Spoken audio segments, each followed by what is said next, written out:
So how was your weekend? It sounds like such a straightforward question, right? But if you're anything like me, sometimes when someone asks that, my mind just goes blank. And the answer that comes out feels, well, pretty uninspired.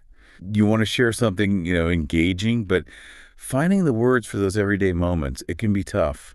Oh, absolutely. It's a remarkably common thing. We live through so much, even on a quiet Sunday, but actually articulating it in a way that genuinely captures attention. That can be surprisingly tricky. We tend to fall back on these like generic responses, almost transactional. You've really hit on a core truth there. And that's exactly why our deep dive today is so relevant.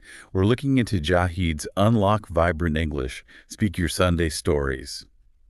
Our mission really isn't just about finding better words. It's about uncovering this shift in how we talk, how to turn those routine weekend stories into something actually vibrant and relatable. You might think, well, it's just language tips, but the real deep dive here is seeing how much we underestimate the impact of these, well, subtle word choices, even in just casual chats. Yeah, and what's really striking from the research we're digging into, there was this survey, 100 Americans, and they pointed to the really repetitive use of just three words: good, nice, fine. That was the number one reason they felt someone sounded, well, kind of boring when talking about their weekend. It makes you wonder, right? If these words are so common, why do they fall so flat? That just lays the problem bare, doesn't it? We use them for everything, so they end up meaning almost nothing. Hmm. But here's where the insights from this work got really interesting. Took a turn I didn't quite expect. The people who sounded most engaging, they weren't talking about, climbing mountains or flying off somewhere exotic. No, they were doing the most ordinary things. Sleeping in, making coffee, walking the dog, normal stuff. Exactly. The magic wasn't what they did, it was how they talked about it. Mm. They used these specific sort of nuanced expressions. Yeah. That really underlines it, doesn't it? The richness isn't always in the big, flashy activities. It's in your ability to make even the mundane feel alive through language, to bring your experiences, no matter how quiet, into the listener's imagination. Take Sarah, for instance. She's a great illustration mentioned in the material. Right, Sarah, her transformation is really striking, and it highlights this perfectly. Before, learning these phrases, she might have just said, I slept. Good, pretty basic. Hmm. But afterwards, she could say something like, I slept late and it felt great. Hmm. The difference isn't just adding a detail. It's like shifting from just facts to an actual feeling. Yeah, an emotional invitation. Exactly.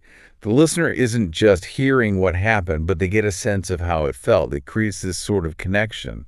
It's a huge shift in perception, really. One sounds like, I don't know, a report you have to give.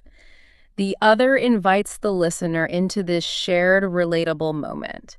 And that transformation is what this material promises, helping you master dozens of phrases that Americans actually use in real Sunday conversations. This isn't, textbook English.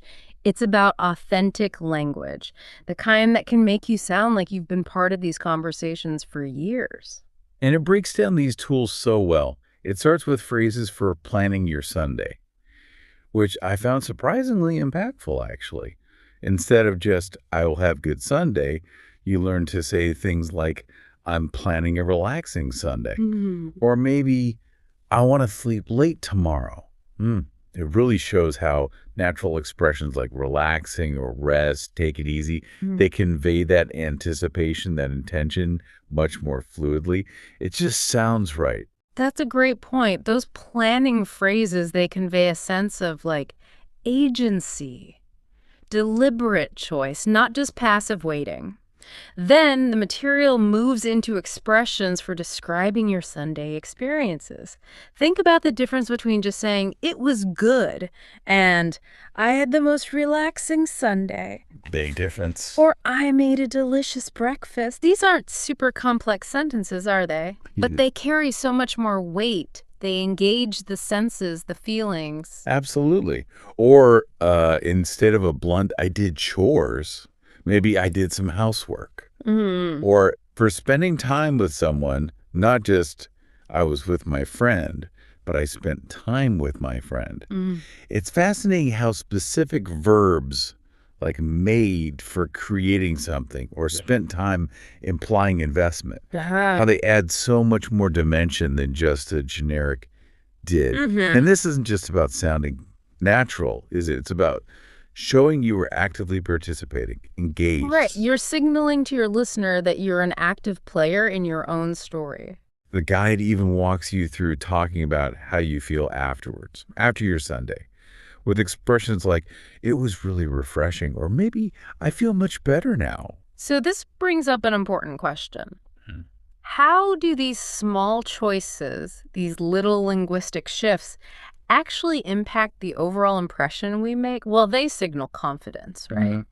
And a deeper engagement with your own experience, What? which ultimately just makes your story much more appealing to listen to. Yeah, definitely more appealing. The material even shows how to sort of wrap it all up, using expressions like, I didn't want it to end, or great way to end the weekend. It's about more than just summarizing, it's expressing that lingering feeling. So ultimately, this deep dive really shows how to lift these everyday recounts Mm. from just forgettable data points into, well, genuinely engaging human connections. Mm. You're not just reporting facts, you're kind of inviting them into your world for a moment. Okay, so to recap our deep dive today, these dozens of nuanced expressions we've looked at from Unlock Vibrant English, they really are like a powerful communication tool, almost a secret weapon, you could say. They transform what could be just routine, maybe even boring weekend chats into actual engaging stories, making people genuinely want to hear more. And the power, as we saw, isn't necessarily in doing something extraordinary, but in describing even the most ordinary moments like sleeping late, making breakfast, taking a walk with language that's natural, confident, and emotionally resonant. Yeah, and that understanding offers immediate practical value for you, the listener. Whether you're planning your Sunday, maybe saying, I'm planning a relaxing Sunday, or you're experiencing it, I made a delicious breakfast, or reflecting on it using phrases like, I feel much better now. These natural expressions we talked about, relaxing, rest, take it easy, made, did, spent time they're ready to use. Right away, you can integrate them into your everyday talk immediately. Definitely. So here's a final thought for you to maybe mull over. If refining our language can so dramatically change something as every day as talking about your Monday, how might this same principle apply to other areas of your communication? What other, seemingly mundane topics or daily interactions could it be transformed just by choosing more descriptive, maybe more emotionally connected phrases? And what might that reveal about the unexpected richness, maybe, of our own daily lives, the richness we often just overlook